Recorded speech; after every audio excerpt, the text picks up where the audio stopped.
Meta jirġa' jibda jintaqa' l-Parlament fis-sena l-ġdida, il-Kumitat Permanenti dwar il-Kontijiet Pubbliċi se jkollu qudiemu investigazzjoni ġdida li mistennija titfa' aktar dawl fuq dak li kien għaddej fil-Ministeru għat-Turiżmu u fil-Ministeru għal-Għawdex bejn is-sena 2020 u din is-sena. Dan fid-dawl tal-iskandlu tal-eks Ministru għat-Turiżmu Clayton Bartolo u tal-Ministru għal-Għawdex Clint Camilleri li jitnejn instabu ħatja li wettqu frodi bi flus il-poplu meta taw ġob bħala konsulenta lil mara ta' Clayton Bartolo, konsulenza fantasma fejn itħallset ma' 70,000 euro mit-taxxi tal-poplu. Din l-investigazzjoni se ssir għal il-Partit Nazzjonalista se jkun interessa quddiem il-PAC,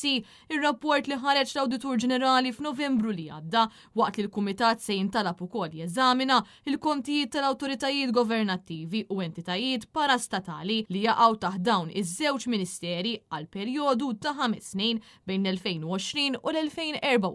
War li nkixef il-frodi li konfoffaw bejnietom l-eks Ministru Clayton Bartolo u l-Ministru Clint Camilleri, l-Awditur Ġenerali investiga nefqa ta' miljuni mill-Malta Film Commission. L-Awditur Ġenerali sab fost l-oħrajn il-Kummissjoni Maltija tal-Films ma kellix bażi soda ta' strateġija u business plans dwar in-nefqa fil-Malta Film Week li ma provdiċ records ta' accounts u kuntratti tant li l-Awditur Ġenerali ma setax jasal għan-nefqa sħiħa ta' kemm swiet il-Malta Film Week. Sab ukoll il-Kummissjoni tal-Films kellha nuqqasijiet fil-governanza tajba u li saħansitra ma provdix l-Awditur Ġenerali bil-minuti u ma taċ dettalji seri tan-nefqa li saret fil-Malta Film Week. Għaldaqstant il-Partit Nazzjonalista jemmen f'investiment bi pjan strateġiku u mill-aqwa fl-industrija tal-films kemm għal produzzjonijiet lokali iżda wkoll sabiex pajjiżna jkun attrajenti għal produzzjonijiet barranin.